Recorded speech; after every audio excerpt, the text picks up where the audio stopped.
Okay, welcome everybody to this morning session on new actions and indicators for integrating climate adaptation and integration into urban food policies.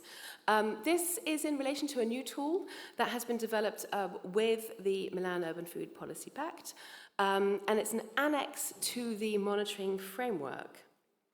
My name's Jess Halliday. I'm Chief Executive of RUAF. We're a small organisation based now in the UK, originally Dutch. RUAF has been involved with the Milan Pact and with the monitoring framework since the very beginning. With FAO and the Milan Pact Secretariat, we developed the monitoring framework and piloted it with cities and developed a handbook and resource pack to help cities to use it.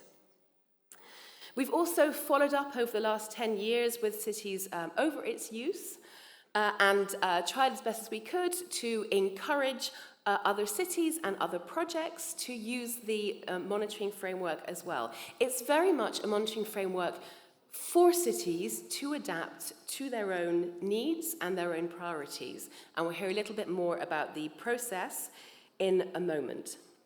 So the new tool, as I mentioned, focuses on climate adaptation and mitigation, which is urgent and has really come to the fore in the last decade.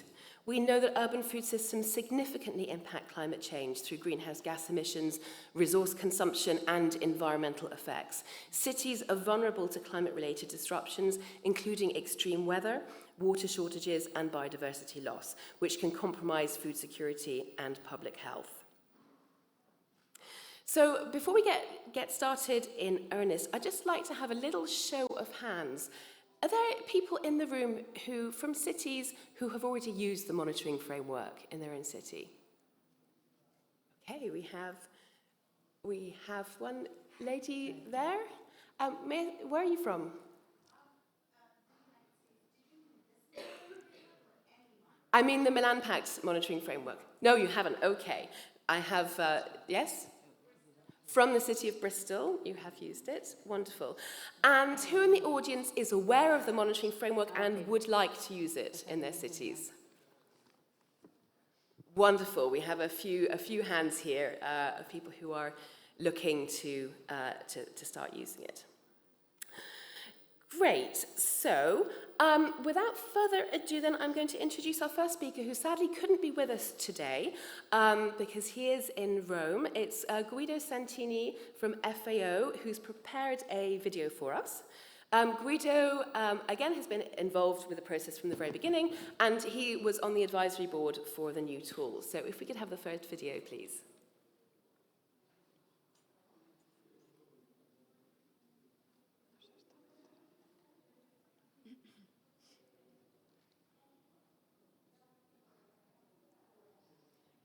Technical team, may we have the video, please? That's marked number 2.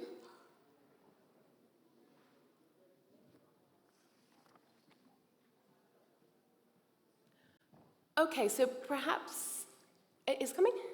1 minute, okay.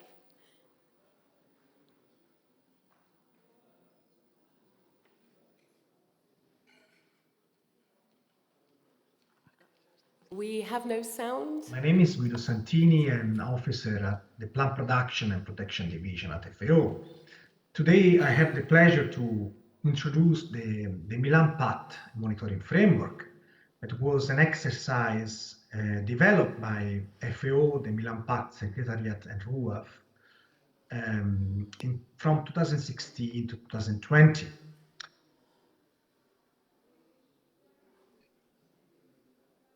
The first question that we have to ask is why it is so important to work with data and indicators.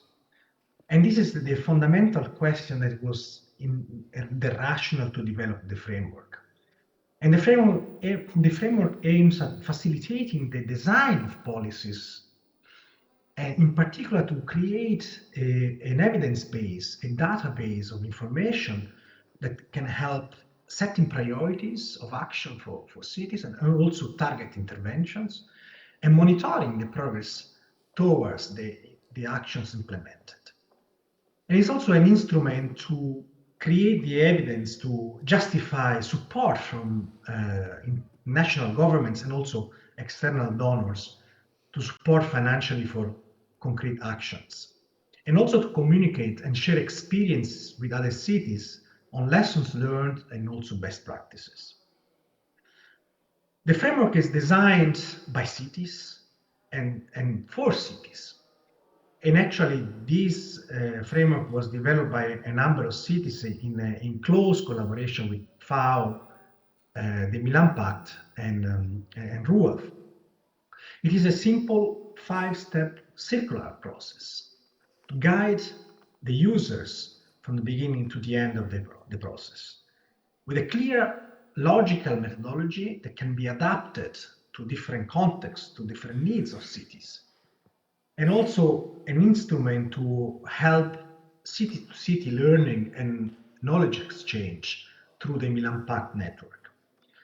And also a set of resources that are available online that can be downloaded and used by the cities.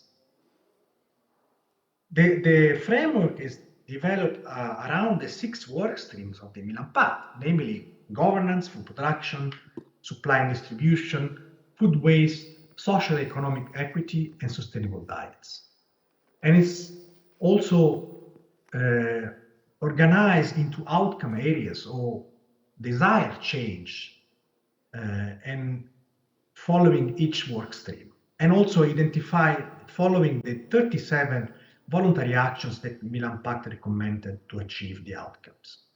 There are in total 44 indicators followed by guidelines to collect the information and to generate the evidence for each indicator. The framework is also aligned with the framework developed within the City Region Food System Program, which main aim was to assess the resilience capacities and vulnerabilities to climate shocks across the different food system nodes or value chain nodes. And also it's a framework that helps guiding research to inform actions to build resilience capacities. So the Milan Pact framework and the City Region Food System Framework are aligned and they are complementing each other.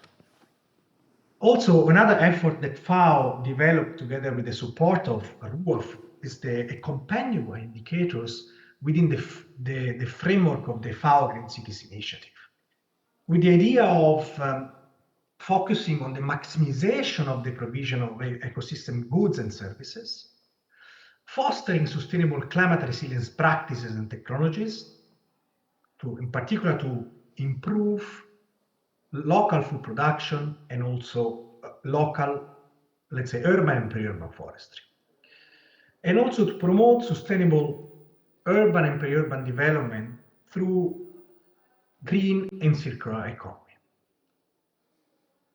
So this set of indicators is also a complement, has been designed to complement the Milan Pact framework and to fill gaps that are, let's say, in line with the mandate and purpose of the Green Cities Initiative. As mentioned, it's a circular working process that can be done at the same time as developing food policy and strategies. It involves and motivates stakeholders and helps identify more effective interventions. To conclude, the material resource package, as I mentioned, is available in the FAO website and Milan Pact website, and is composed by a set of material. First of all, the Milan Pact framework, so the list of 44 indicators, the guidelines to generate the indicators, the handbook for the implementation of the Milan Pact framework, based also on 3 pilots that were implemented in 2019, so in Antananarivo, Madagascar, Nairobi, Kenya, and Quito, Ecuador. So please consult the FAO website. You will find this material in 4 languages. Thank you so much. And for further information, please contact myself or Joy Carey from RUAF. Thank you. Great, gosh, Guido makes it look so easy. And of course, it's a schematized presentation. We know that on the ground, when cities come to do this, it isn't easy. And that is why we have developed some support resources, and we are also available to help and guide. So I'd now like to invite Cécile Michel from the Milan Pact Secretariat to come up and say a few words about this new initiative from the perspective of the Milan Pact.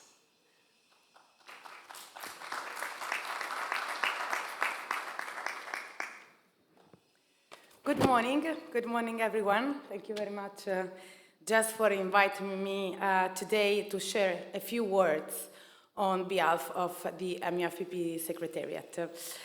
Indeed, as Guido said, the MUFPP indicators are one of the pillars of the Milan Pact alongside the framework for action. As such, they are introduced to every new signatory city as in their welcome kit, as an essential tool for guiding and monitoring progress in implementing the pact. As the Secretariat, we encourage and actively encourage cities to use those indicators on multiple occasions. And in fact, maybe some of you recall that starting from the past edition of the Milan Pact Awards, we began asking to applying cities to refer to the monitoring framework in the impact section of their application. So this is our common tool, our common language. Then in 2021, we met in Barcelona, where we had the Global Forum in Barcelona, during which the Barcelona Challenge for Good Food and Climate was launched. I'm sure that the two Marias will recall this exciting journey more in detail later on. But after that, and after this process that shed light on the important role of cities in working and advancing their work in food policy through the climate lenses, we didn't somehow want to lose the momentum and lose all the wealth of knowledge cities in the Barcelona Challenge have produced, all the actions that have been tested, and all the data that has been collected in many cities. And this is where the idea of this new tool that we're going to present today, the new actions and indicators for integrated climate mitigation and adaptation into urban food policies, inspired by the Barcelona Challenge, come from. As Jess introduced, it is a voluntary advanced tools of complementary MUFPP actions coupled always with their indicator for cities that are committed to work on the transformation of their food system through the climate lenses. So the recommendations were then refined through an extensive stakeholder engagement process, regular meetings of the dedicated MUFPP working group of cities and partners, including a survey, an online survey that has been conducted throughout the summer of last year across MUFPP signatory cities, in order to have their feedback, to refine those actions and indicators with the idea of ensuring maximum usability for cities and partners. So the document that we're going to present today, that has been officially launched with a global webinar on February 2025, has, in my opinion, the merit of integrating more deeply climate actions into the pact. It is already on our website, it is ready to use for cities and partners, so don't be shy, go read it and use it. I would like to express our gratitude to the partners and supporters who made this important milestone possible. The Spanish network of municipality for agroecology, of course, RUAF, and the FAO, who have been with us since the very beginning, and also Daniel and Nina Carasso Foundation for the technical support and the financial support as well. And of course, all the cities and partners who actively contributed to this process. Maria will talk more in details about this process and the tool. But let me tell you that this work has been officially recognized and endorsed by the steering committee on the in-person meeting Tuesday in the City Hall. So this is a very important milestone. And later today, during the plenary session of the State of the Pact, the Vice Mayor of Milan will present it along with a very exciting announcement. So I won't spoil the surprise. Stay tuned for this afternoon sessions. Thank you very much.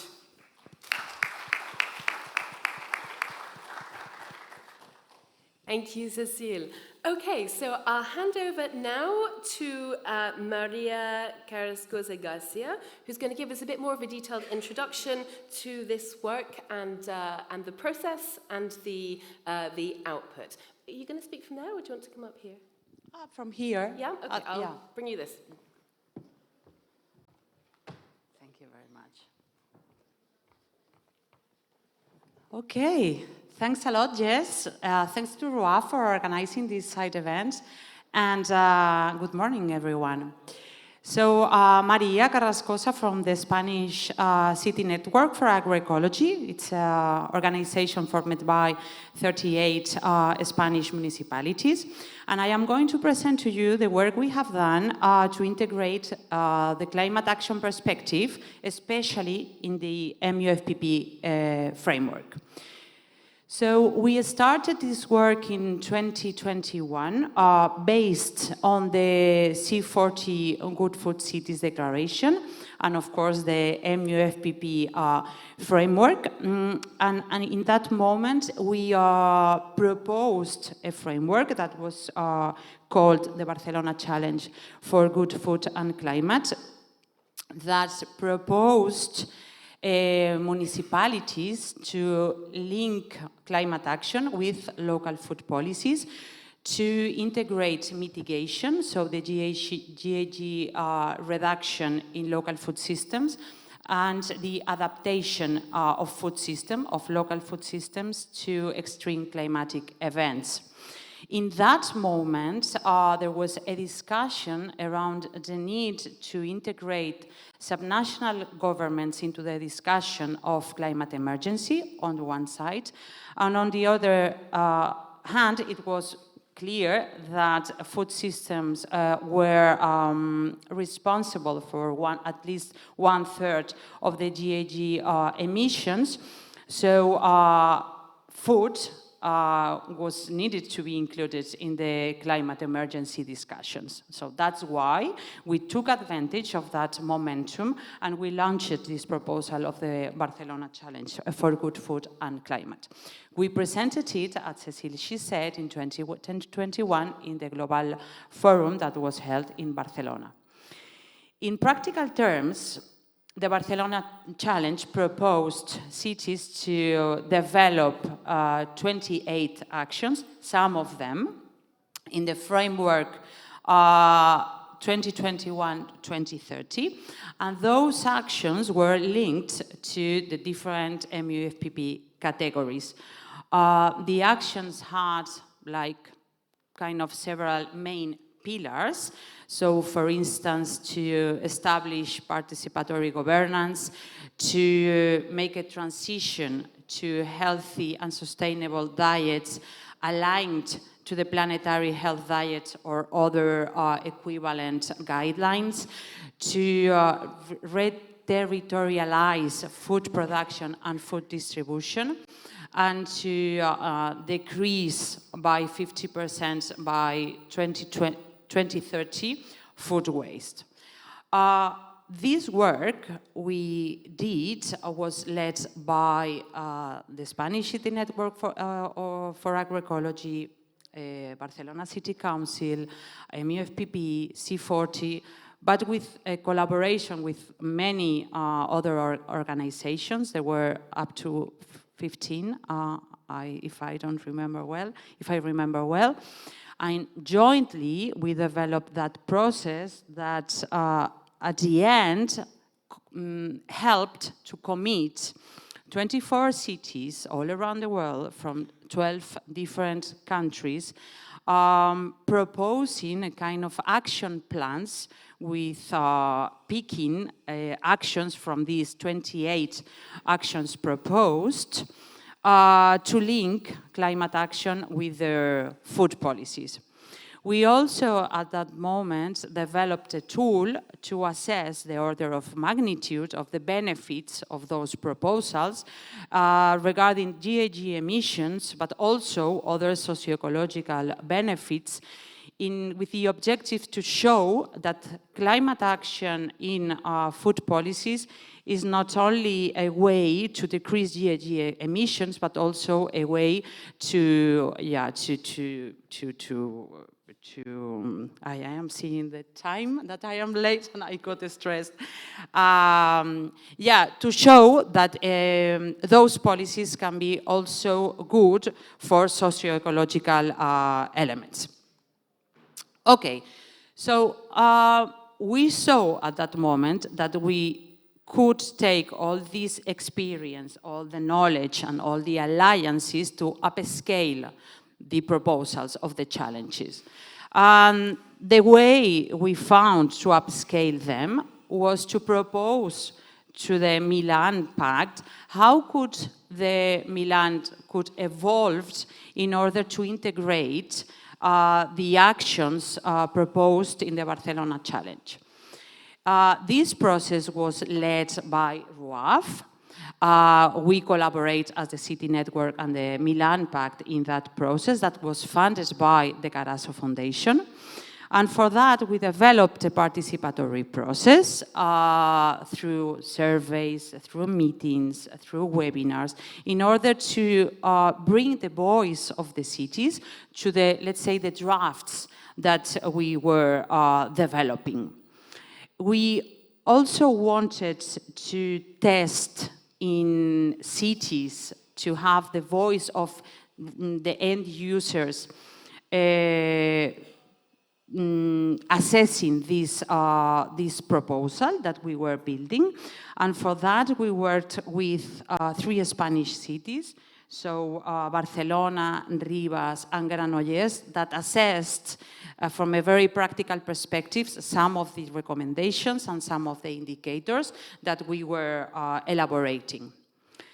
At the end, we are presenting here this work we did that you can find late. I will share with you the QR code to the document. We elaborate a document where you will find new recommended actions and adapted recommended actions plus indicators that integrate climate action into the already existing MUFPP framework. This, of course, it's a proposal, it's volunteer, and we invite you to have a look on the document and pick the actions that you think that can be useful to your local contexts, and feel free to adapt them.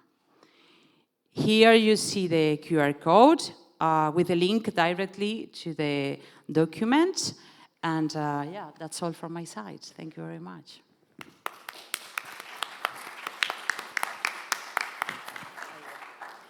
Thank you so much, Maria. Okay, so we're now going to hand over to Maria Tarafa from the city of Barcelona, who is going to share with us the experience of Barcelona in the Barcelona Challenge and in piloting this new tool. So Maria will be speaking in Spanish, but with slides in English. So if you need to, please do put on your headset. Maria, over to you. Thank you very much.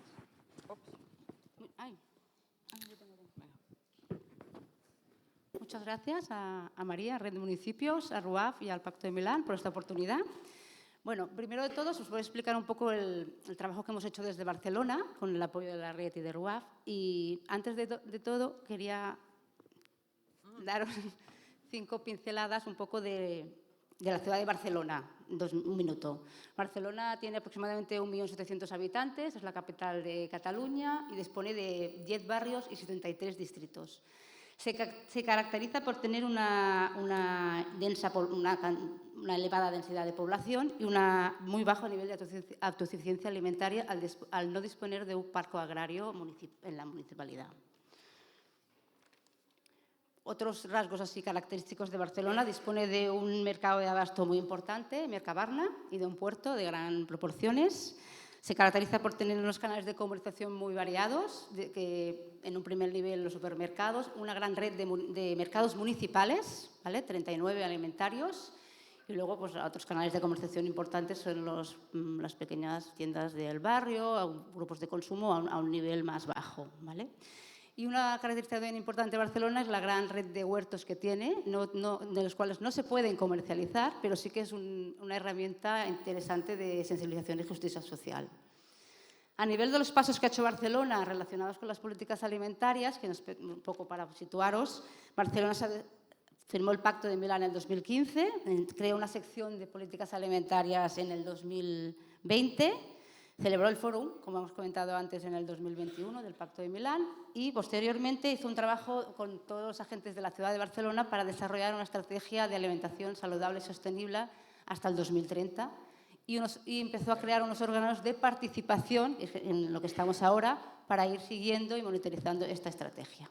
¿No? Un poco como foto inicial. Vale, a nivel del ejercicio que hemos hecho desde Barcelona, ¿vale? Hemos hecho como tres partes, ¿no? Por una parte, hemos actualizado, ¿no?, el diagnóstico inicial de las políticas alimentarias con esta visión, ¿no?, del clima. A partir de aquí también se determinaron con las propuestas de la red y RUAF los diferentes factores clave y adaptamos las recomendaciones y también hicimos el ejercicio con las propuestas de acciones e indicadores. Escogimos 6 en este caso y los adaptamos, los valoramos, los evaluamos en la realidad de Barcelona, ¿vale? A la primera parte del trabajo que hicimos, del diagnóstico, lo separamos en los 6 ejes que antes comentaba María del Barcelona Challenge del Pacto de Milán, ¿no? Y entonces, a nivel de gobernanza, ¿vale?, hablamos de la unidad organizativa que tiene Barcelona, de trabajo del equipo de políticas alimentarias. Incorporamos también lo que comentábamos antes de la hoja de ruta para transformar el modelo actual basado en la mejora de las personas, del planeta y de la economía local y trabajado con los diferentes agentes de la ciudad, ¿vale? A nivel de participación destaca, por una parte, el espacio de gobernanza que hablábamos antes de la estrategia de alimentación y el espacio que tenemos con las organizaciones que trabajan en los temas agropecuarios y la agroecología, con una visión de soberanía alimentaria, y la municipalidad. Es decir, existe un espacio de trabajo donde se discuten y se coproducen proyectos en este eje, ¿vale? A nivel de gobernanza, también es importante el trabajo que se hace a nivel internacional, ¿vale?, de las diferentes redes que podéis ver aquí. Y luego una cosa importante que es muy vinculado a lo que hablábamos de lo que nos ocupa aquí, del eje climático, es todo del vínculo de alimentación y clima en los diferentes áreas y departamentos del Ayuntamiento de Barcelona, ¿vale? No solo existe la estrategia, sino que existe un plan de clima, de emergencia climática, donde la alimentación está presente, un plan de residuos cero y un plan de alimentación de proyectos con sostenibilidad al interno del ayuntamiento, que también es importante destacar. Vale, en el segundo eje, el de dietas y saludables y sostenibles, se incorpora aquí también todo el trabajo de compra pública con esta visión, ¿vale?, donde hay diferentes normativas, una propiamente interna, una instrucción de compra pública donde estos aspectos se trabajan a nivel de producto ecológico, de proximidad, etcétera. También hay un trabajo en los comedores escolares para incorporar esta transformación de los comedores con el eje también incorporado. Y las diferentes campañas que se realizan a nivel de ciudadanía, ¿no? La importancia de llegar a la ciudad con diferentes campañas pues a nivel de mercados, a nivel de centros cívicos, a nivel de la población. ¿Vale? Vale. El tercer eje sería el tema de la equidad de acceso a la alimentación, ¿sí?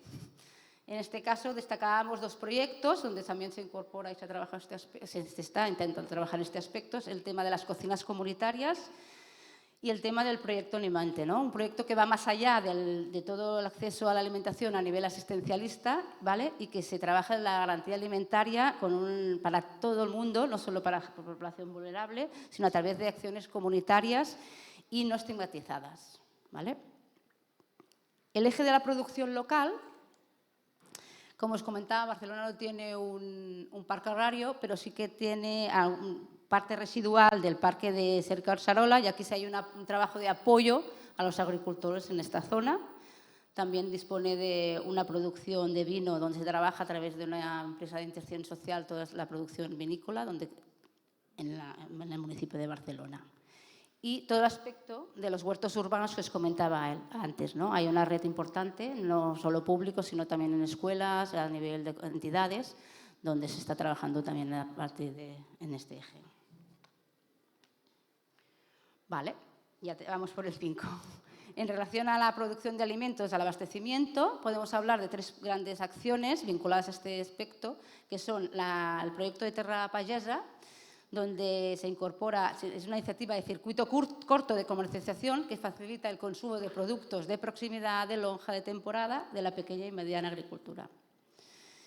Y el proyecto Comercio Verde, que es un proyecto que se realiza en los mercados para visibilizar este tipo de productos a través de las diferentes tiendas dentro de los mercados, ¿vale?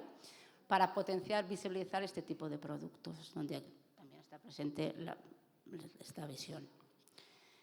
Y destacaríamos también el trabajo que se está haciendo con esta visión del Cultivate y de los diferentes mapas que se hacen desde Barcelona en este aspecto para poder plasmar estas actuaciones, ¿vale?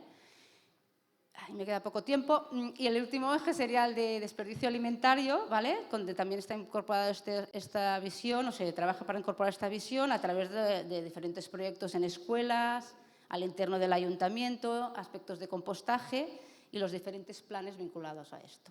Vale, no me quiero alargar en este tema porque me queda un poquito todavía. Disculpa. Vale, a partir de aquí se identificaron 4 factores clave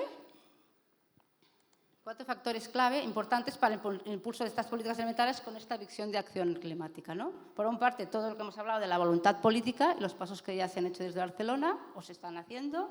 Por otra parte, la parte de las hojas de ruta y de gobernanza. No me quiero extender aquí porque lo he explicado un poco.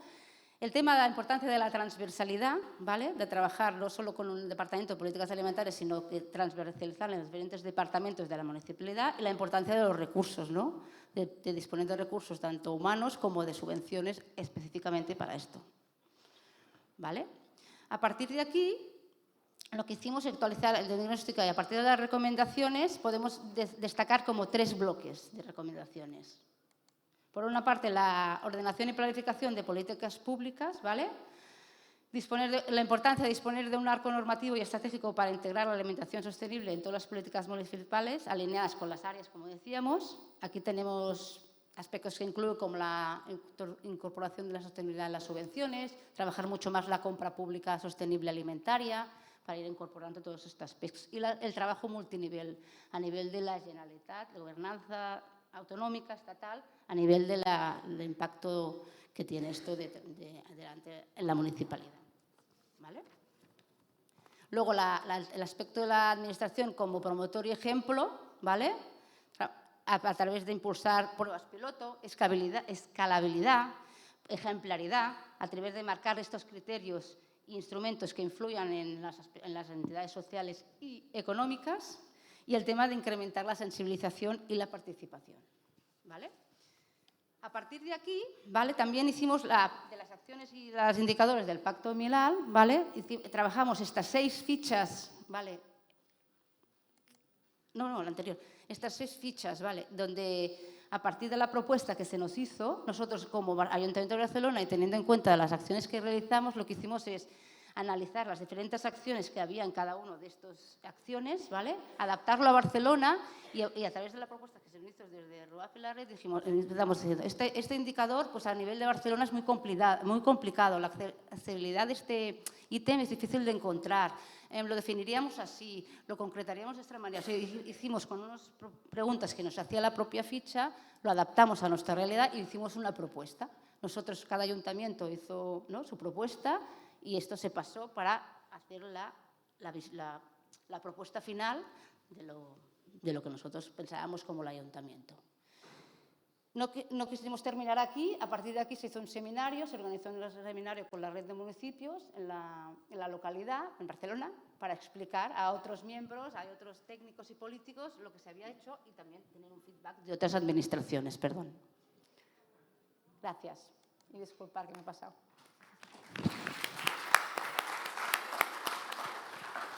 Thank you so much, Maria. So we do have a few minutes for any questions from the audience. So does anyone have any questions, actually to either of the Marias on stage? Yes, we have a question here from Olivia. In English. Hi, good morning. Olivia from Porto Alegre. Congratulations for the job, is very important. I'd like to know what are the main challenges to come up with this kind of a consistent framework. Thank you. Is this a question to Barcelona? To both of them. Okay, so from their perspective, yeah. On behalf of Barcelona, the questions will be answered by Montse, who I think is just behind you. So if you could pass the microphone. Thank you. Hola a todo el mundo. Yo me llamo Montse, efectivamente, y trabajo con María Tarafa en el equipo de políticas alimentarias del Ayuntamiento. A ver, la pregunta es muy amplia, ¿no? Los principales retos, un poco María ya ha comentado cuáles son, ¿no? La importancia del compromiso político es fundamental. Si no hay compromiso político, difícilmente podremos avanzar. La importancia de que haya estructuras organizativas, equipos humanos, recursos humanos y económicos para poder desarrollar las políticas. Y el trabajo transversal, muy importante. Trabajar en el ámbito de salud, en el ámbito de educación, en el ámbito de la comunicación, o sea, en todo lo que es la cadena alimentaria, es fundamental si queremos tener impacto. En Barcelona, por ejemplo, estamos participando en un grupo de trabajo del Plan Clima, que es donde se trabajan las misiones, ¿no?, de descarbonización. En este momento se está priorizando lo que es movilidad y lo que es energía, pero estamos incorporando en la agenda el tema alimentario, aunque no tengamos producción propiamente dicha, sino que tenemos consumo. Barcelona es el 80% del consumo de la región de Cataluña, ¿no? Y entonces es importante trabajar este vínculo urbano-rural. Y después el aprendizaje. O sea, estamos trabajando mucho en crear y participar en comunidades de aprendizaje. Estamos trabajando en el ámbito regional con una comunidad de aprendizaje, con otros municipios del entorno, para poder incorporar esta acción climática en las políticas alimentarias urbanas y en las estrategias alimentarias de estos municipios. Y después también estamos trabajando, hemos creado una oficina técnica de coordinación con el gobierno regional que tiene las competencias en alimentación, porque los municipios no tenemos competencias más que en sensibilización, en compra pública y en educación, ¿no? Entonces es muy importante trabajar codo a codo con el gobierno que tiene las competencias. Y después también, pues bueno, queremos poner encima de la mesa a la red de municipios la idea de poder crear un grupo de trabajo para que todo este ejercicio que estamos haciendo del Barcelona Challenge, ¿no?, pues realmente se pueda desarrollar y podamos ir más allá de la prueba piloto. Estos son los principales retos. Great, thank you. Maria Carrasco, did you have anything to add?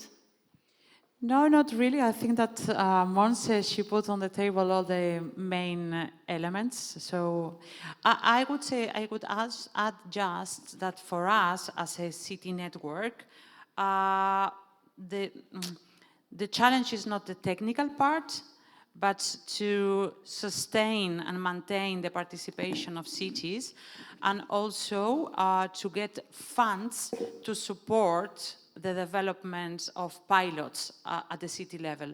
We are seeing that testing pathways at the city level, it's very important in order to understand if those pathways are useful, and if they are, to show to other cities that they can replicate and adapt those ideas. So yeah, that is like a challenge from a city network perspective to how to support those city actions.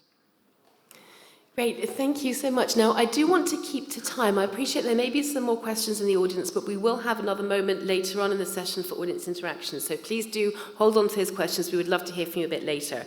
But at this point, I would like to thank the Marias.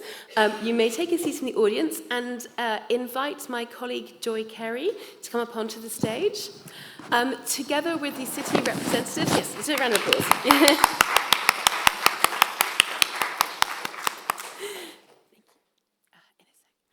So I'd like to invite Joy to come up and take a seat together with our city representatives from Porto Alegre, from Birmingham and from Ghent, together also with Wageningen University for our facilitated discussion section.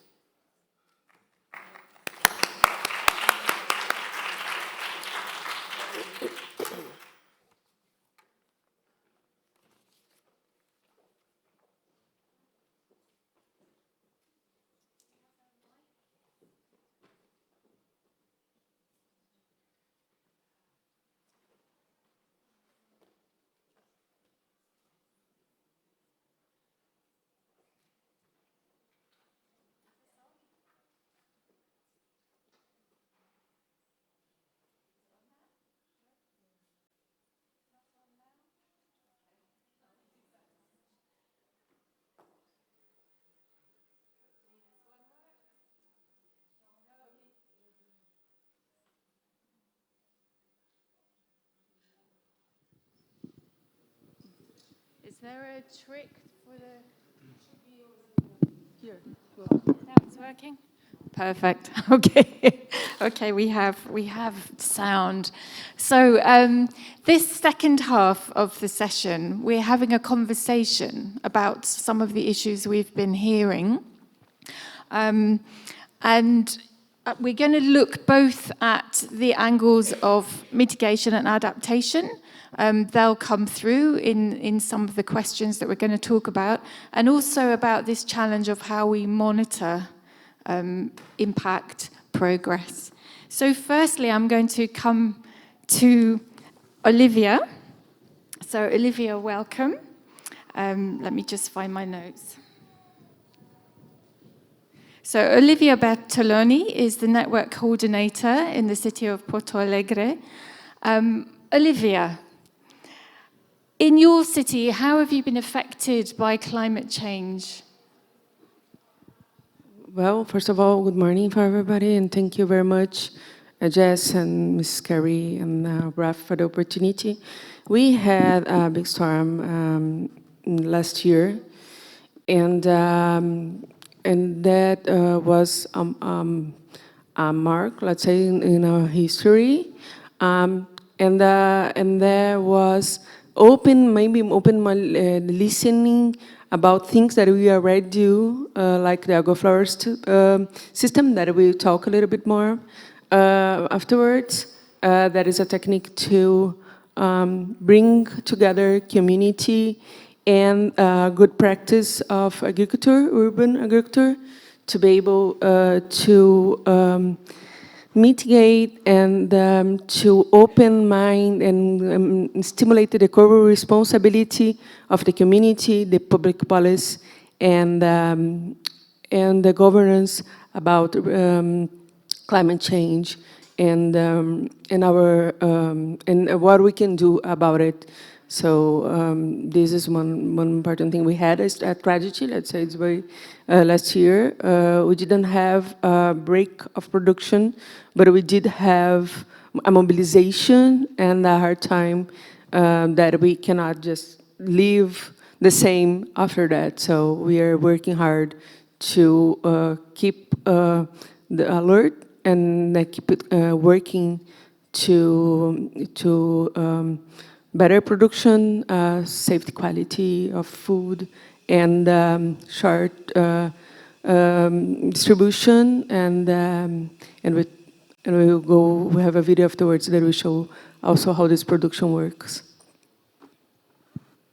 Thank you. So just we've got a video in a minute, and the city of Porto Alegre was very badly affected by floods. So this was a response that has, I think you said, it's now become much more important to you. These agroforestry systems that you have had in rural areas, now bringing them more into the city, and having had the floods brings quite a different perspective on why these are so important. Is it possible to show the quick video, please, of the Porto Alegre gardens? While we're waiting for that, maybe you could tell us what the benefits of these gardens bring to the city, and especially around the climate impact that you've been facing. We see afterwards the technical, it's basically the nature works with the nature. So the cover of the soil is without agrotoxic. So we use, even we have the trees that when fells, we use what would be a waste we use to cover the soil. We had multiple production, so it's not a monoculture, so you have more than one production in a small places. So if you go, and we had this kind of strategy in the rural area, and we are, let's say, spreading in the city this methodology in the 6 to 8 regions of the city.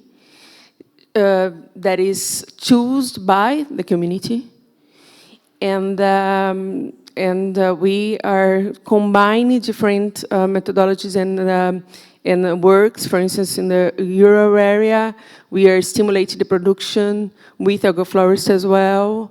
We are stimulating agroecology with in the schools. With Comida da Manhã in the PNAE, that is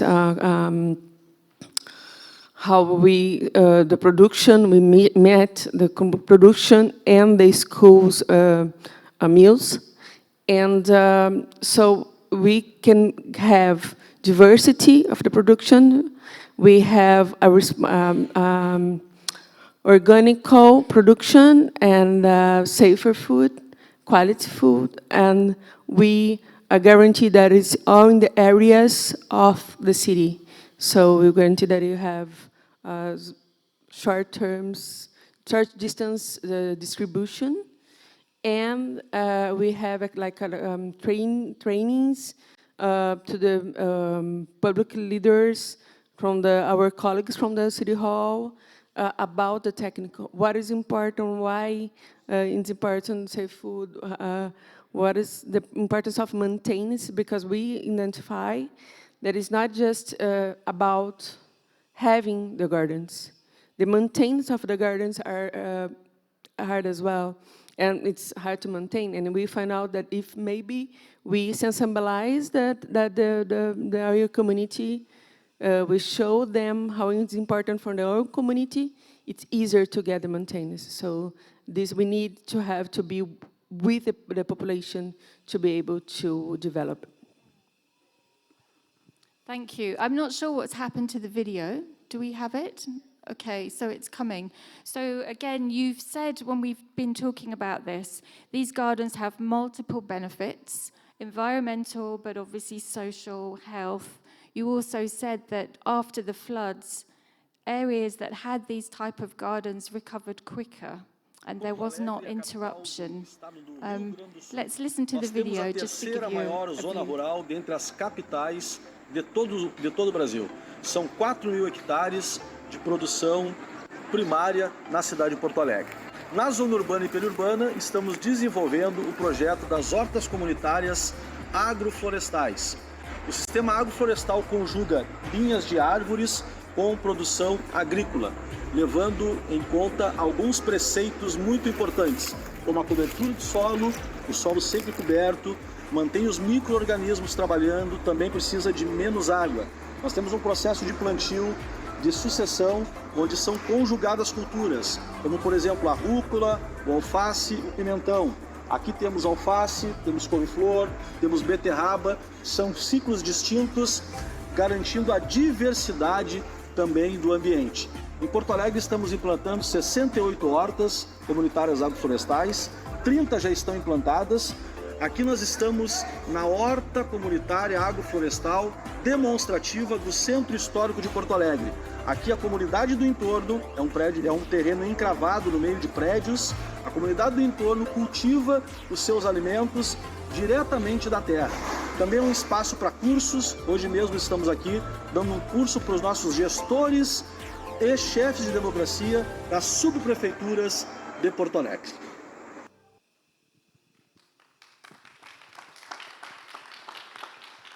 I just want to maybe to close my participation to tell that the technical even point of view, this kind of project is like materialize some dimensions of the Pact framework.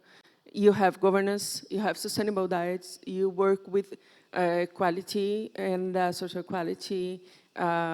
It's about education and dissemination of good information. So this that I want, and we have challenges as well about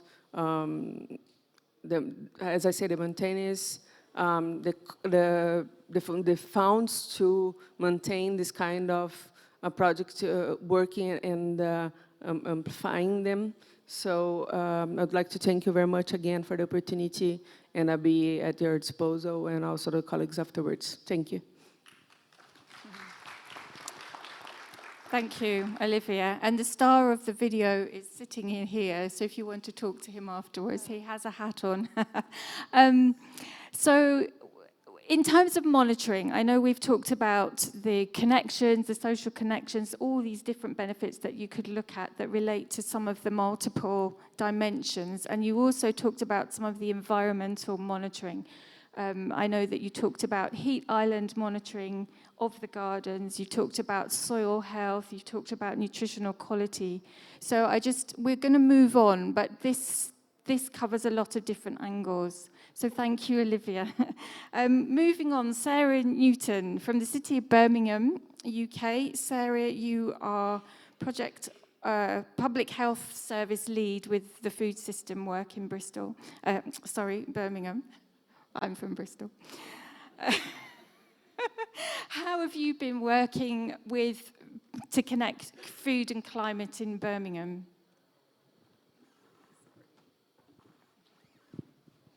Thank you. Yeah, I mean, first of all, it's worth giving some context for Birmingham. There's 1.2 million people, but we're all under one municipality. So coordinating action across a city that scale is complicated, not just because of the sheer scale of need. It's a very deprived city. We've also got incredibly diverse communities and very diverse organisations.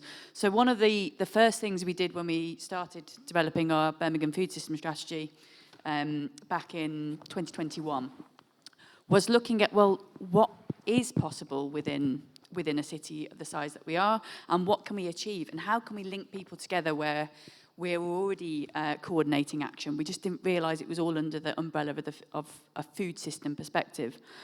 And I think one of the most useful things that we started with was actually looking at international frameworks and indicator frameworks such as the Milan Urban Food Policy Pact.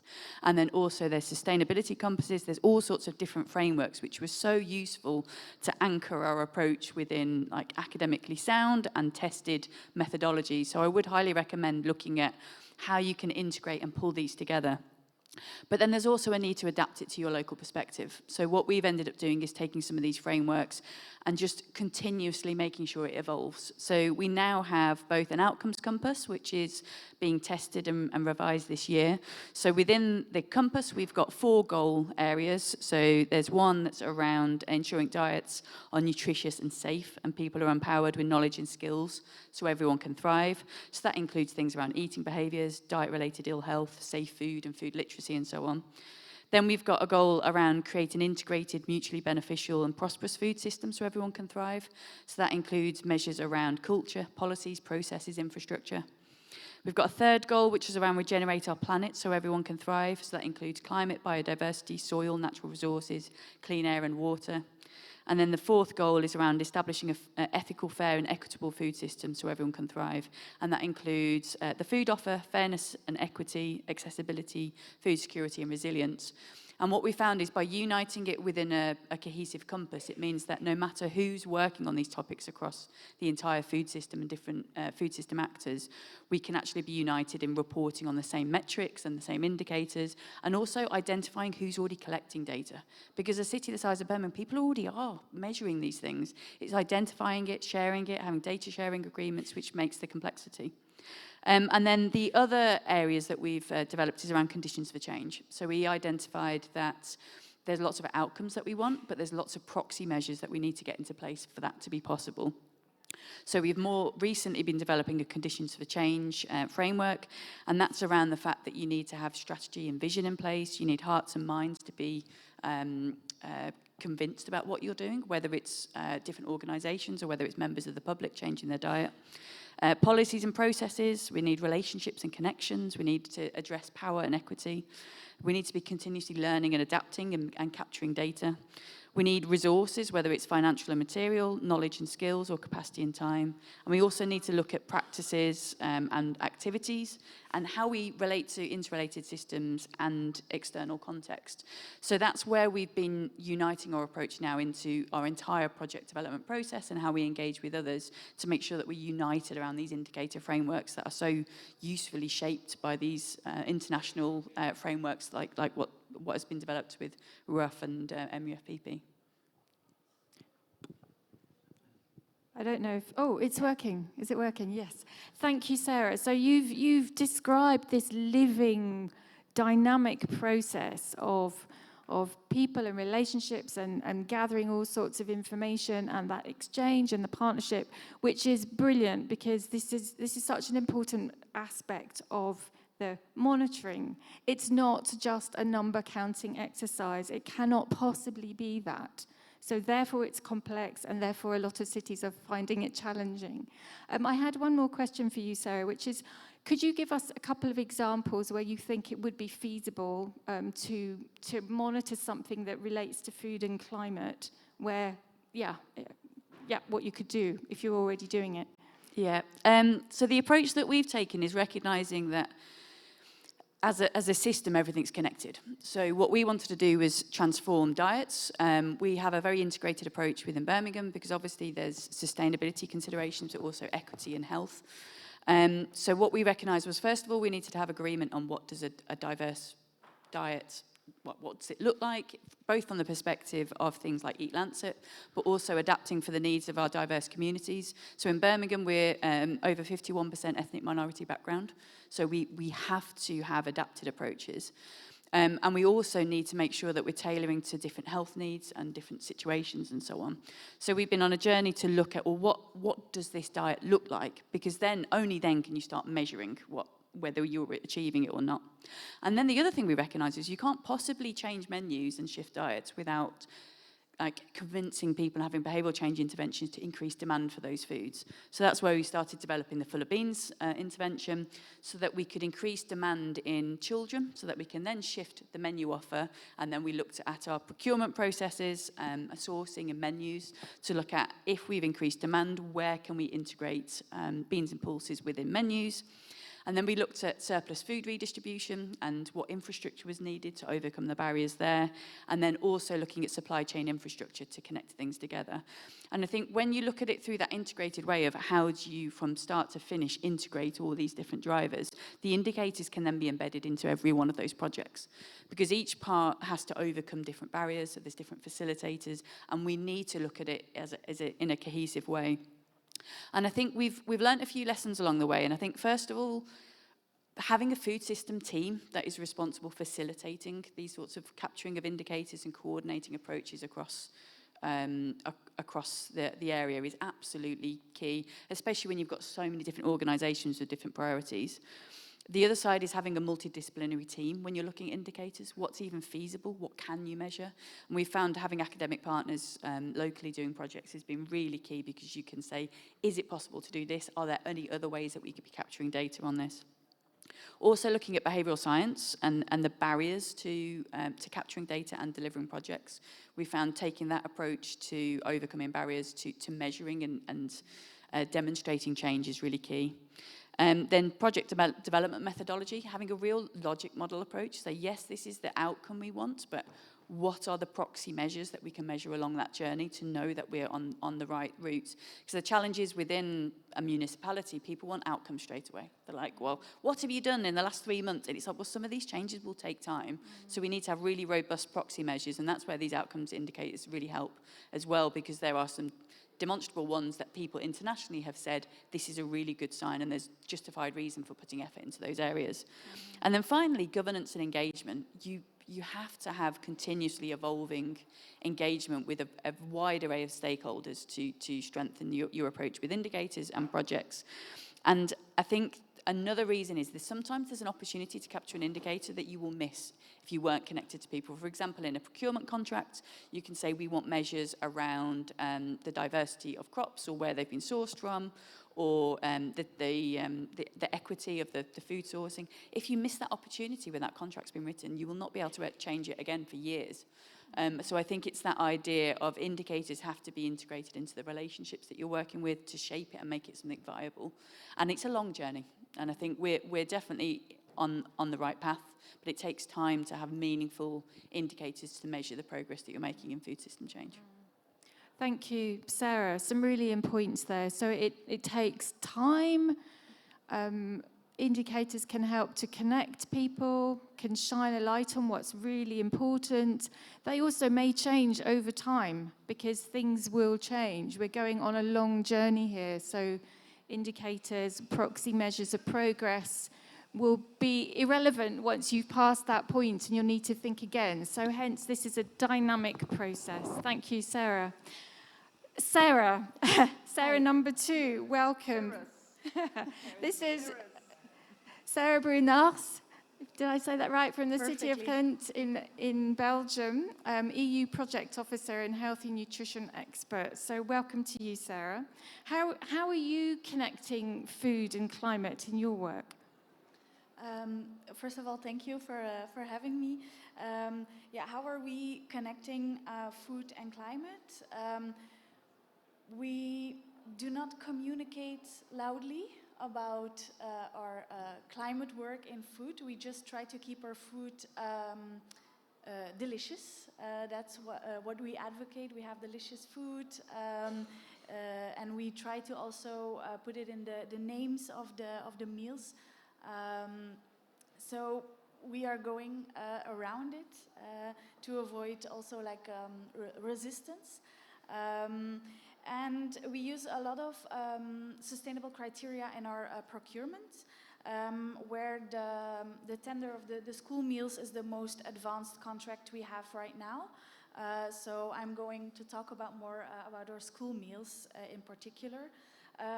For example, we ask for catering companies to not use palm oil. We also ask a certain percentage of organic. We also, because you cannot write local in a tender, because then you don't have enough competition, we write we want as short as possible supply chain. So the less middleman they have, the more points they get. So that's also a way we go around the local word. We also have a list of fish that cannot be served. For example, tuna can never be on the menu. Fruits and vegetables always need to be in season. I always forget that one because it's like for us it's normal. And then the biggest change in the menus we had is with the protein shift we did. So since 2009 we have Thursday Veggie Day. So on Thursday the kids only get a vegetarian meal. And on other days we have half meals. So 50% plant-based and 50% animal-based protein. So that's the biggest change regarding climate and food we made. And are there particular indicators you're using or measures that you're aiming to achieve? So we made a commitment. We are part of the Cool Food Pledge. And the key outcome there is we commit to reduce our food-related greenhouse gas emissions with 25% by 2030. And we got our numbers back from last year, and we actually already had a decrease of 38% of food-related greenhouse gas emissions since 2018.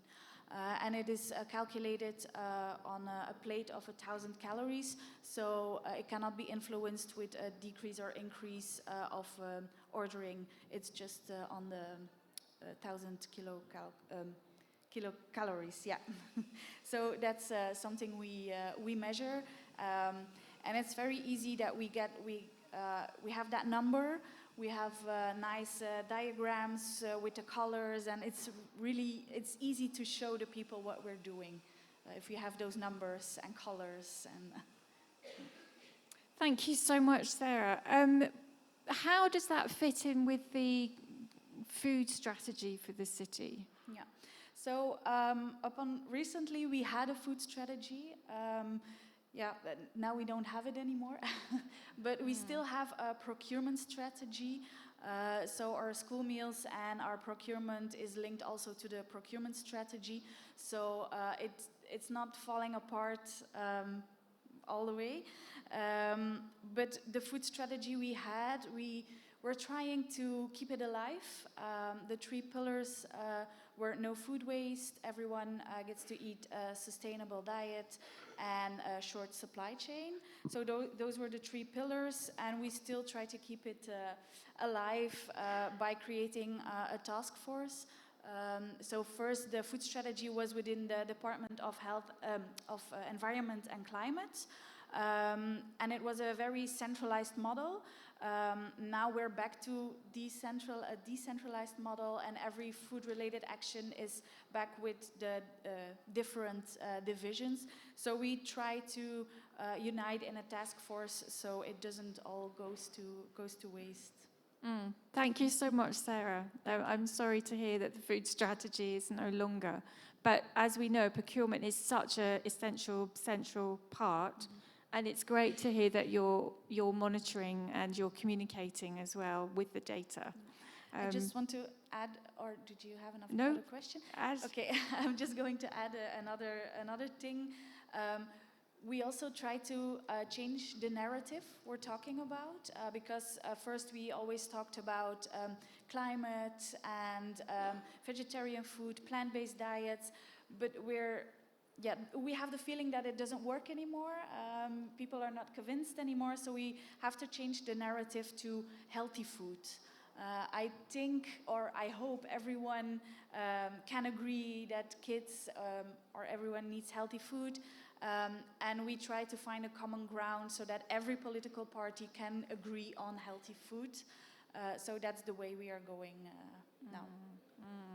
Yeah, very important point about political will and what works for your current administration. Yes, thank you so much, Sarah. So moving on, Tom Achterbosch,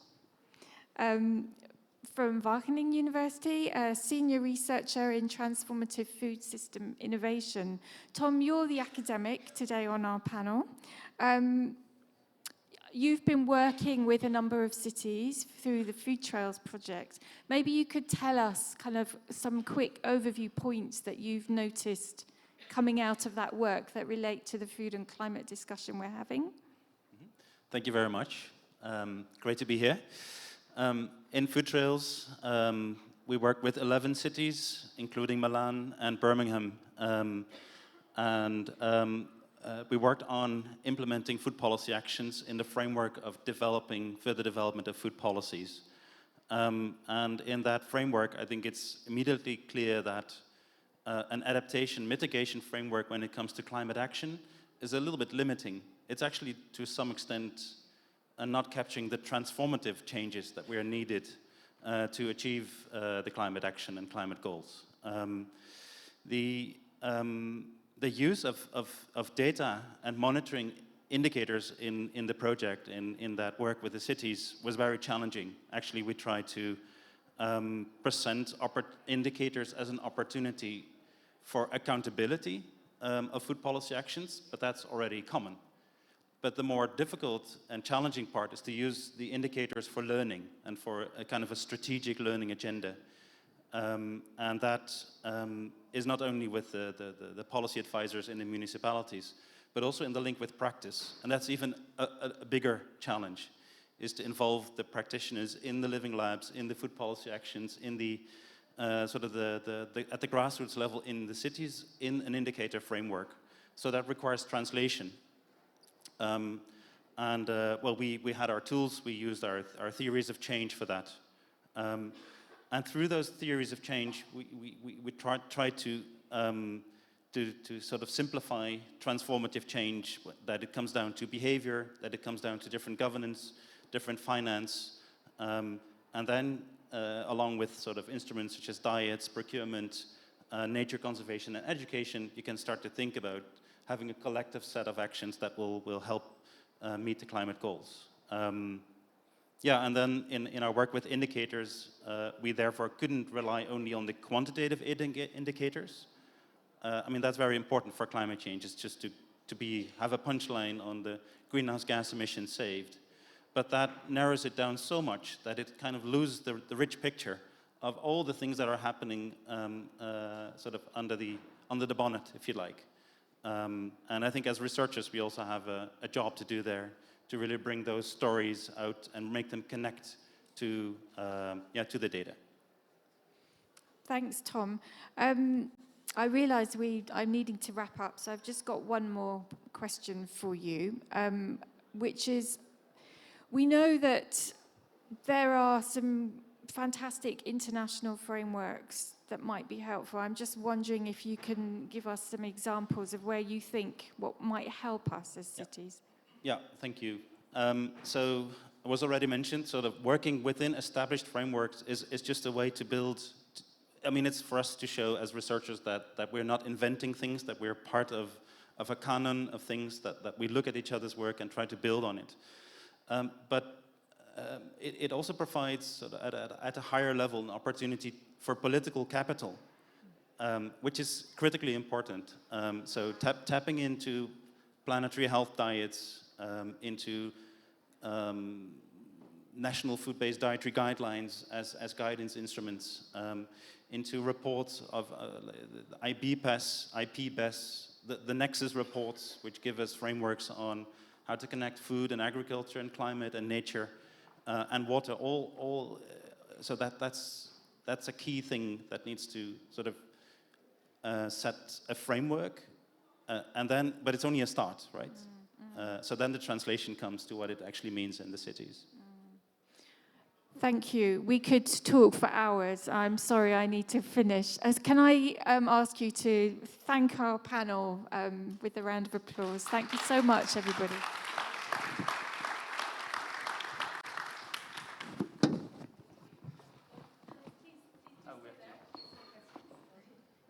Yeah. Oh. Great, wonderful. Thank you so much to Joy and to all our panelists. Now, we do have a few moments for any questions from the audience, But we'd also like to make this a little bit two-way. So we have some questions for you in the audience as well. We would love to hear any comments from you or any experiences on how you are connecting food and climate in your city, and what outcomes you hope to achieve through that work, and how you're monitoring that work as well, what monitoring data might be really useful to you. If there's anyone who is wanting to work on monitoring and maybe start using the MUFPP monitoring framework, we'd love to hear your thoughts on the barriers that you're facing and what kind of accompaniment you might need. And in fact, anything else that you might need in order to establish ways of monitoring your food policy or your food strategy. So, as I said, two-way questions, either from you to the speakers, or please share your experience. We have one question there, the lady in red.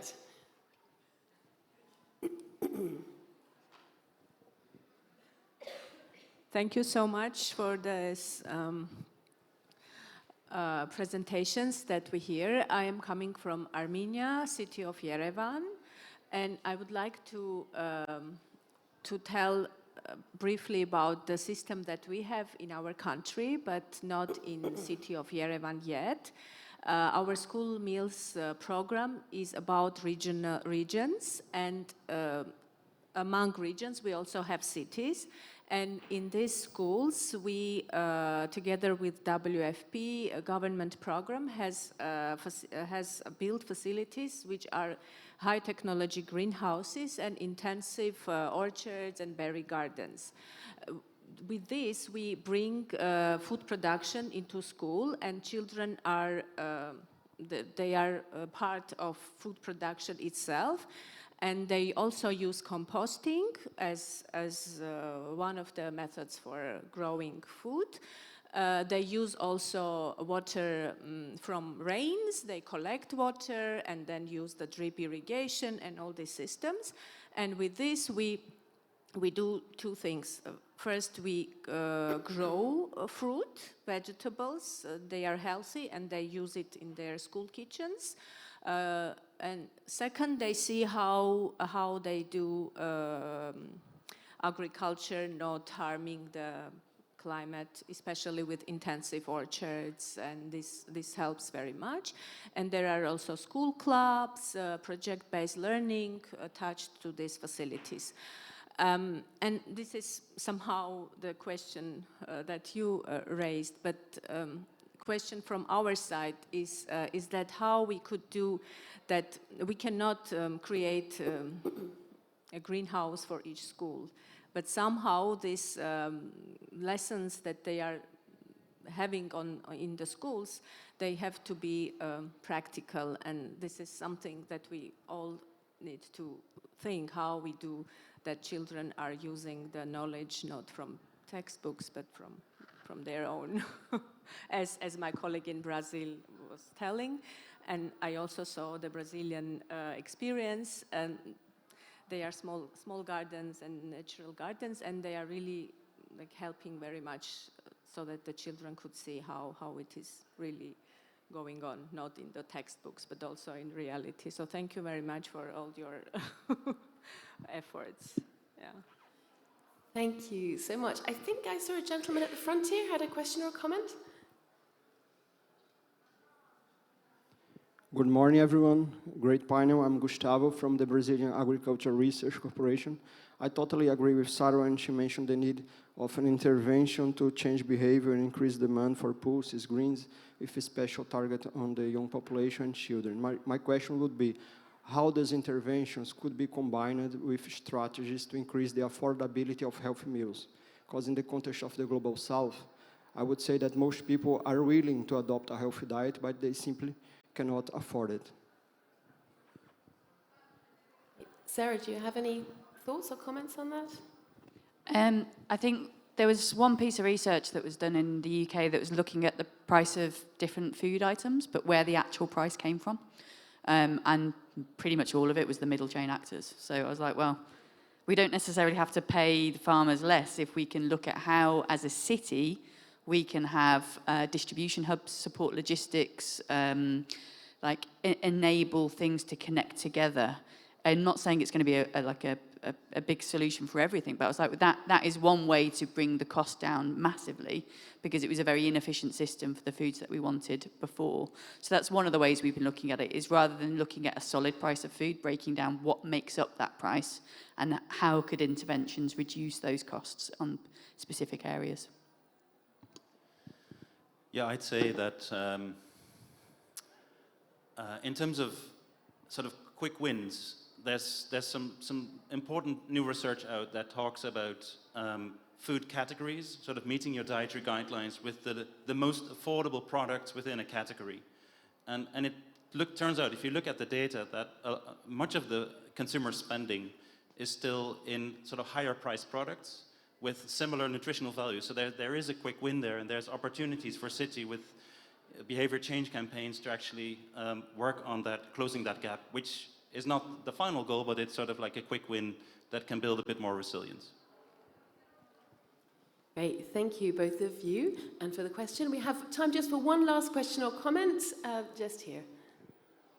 Yes, hello, good morning. I'm sorry to take the last question then. My name is Kathy, I come from Ostende in Belgium. Well, first, I would love to see the study that you just said about this price. Very interesting. And your question was, would you like to work with the framework and what is the barriers? And I think one of the barriers for many cities is just time to be able to work on it.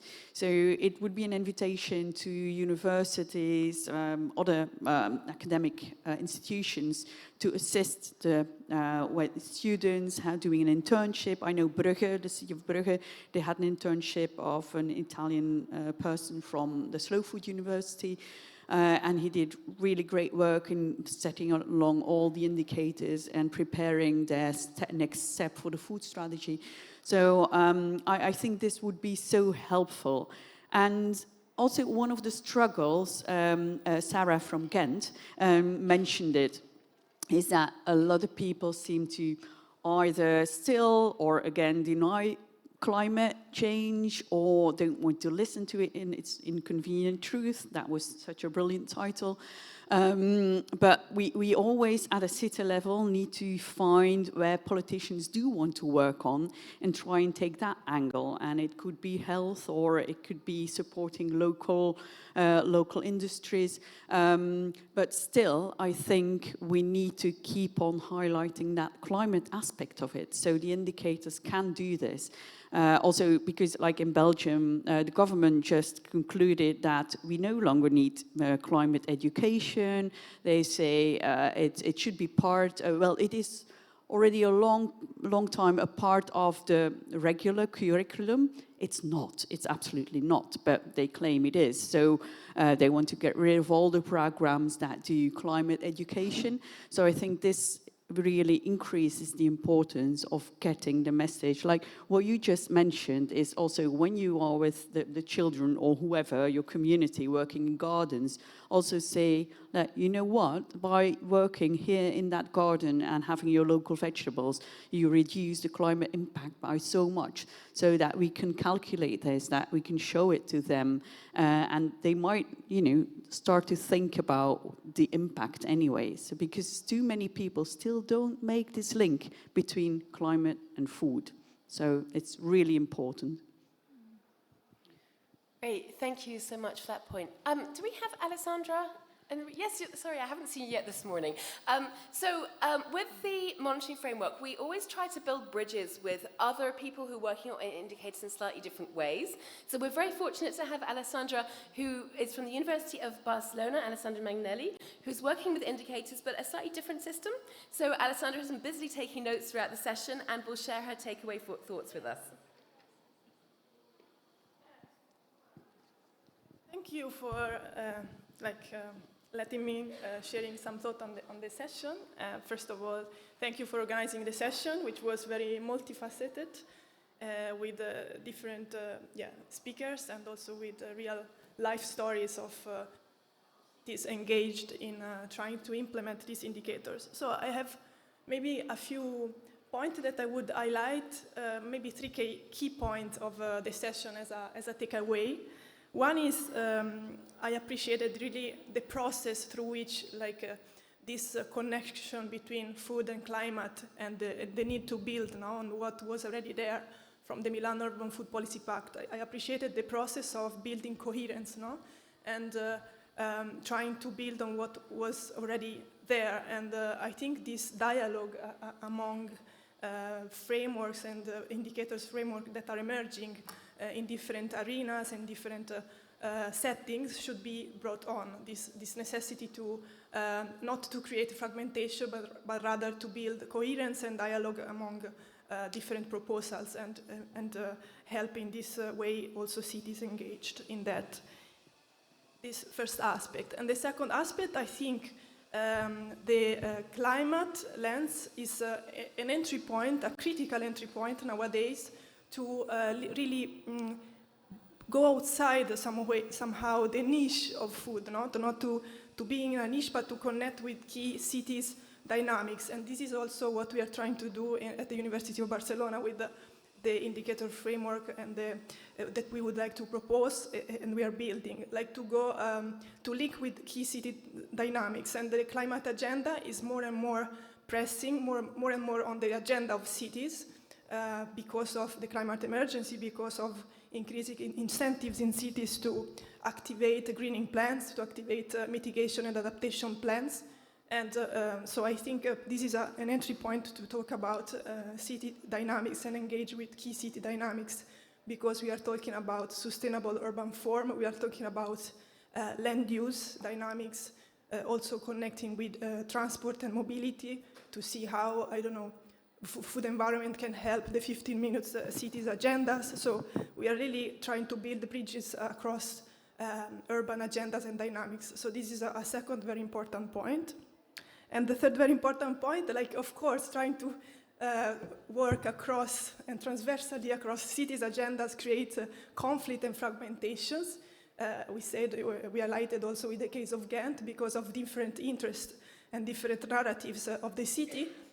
But it's too easy to say that there are conflicts around and things are impossible. I think there is also a lot of experimentation going on. And we saw also from Maria was saying how in Barcelona, we're trying to pilot things and to see how through this piloting and testing of things, they could help other municipalities around or other cities to do the same a bit and to see what it works and what not. So I think also this aspect of experimentation, positive experimentation and peer-to-peer learning is also very important across cities, both in the same territory, but also across context, I think, as we are doing in this platform as well. So these are the things that I would like to highlight. Thank you. Alessandra, thank you so much. So just a final word from me. So we've heard that all about the monitoring framework and the new annex on climate adaptation and mitigation. We've also heard the challenges. We know it's not easy, but it is really such important work. We know that sort of coming cold to the monitoring framework can be really quite daunting, and we've heard some of the very real challenges. So I suppose just to say that cities aren't alone, and I think working between cities, sharing of experiences between cities, there are also organizations like RUAF, like Wageningen, who are available to consult, to discuss, to help you to understand what other cities have done, and to think along so that the process can be really rooted and adapted within cities. So just to say best of luck to those who are looking at using the monitoring framework. Please do keep in touch with us. And a final big thanks to all of our speakers today and our panelists, and to my colleague Joy for her excellent facilitation and adaptation to some last minute agenda changes that we had. Thank you so much. Also to the audience.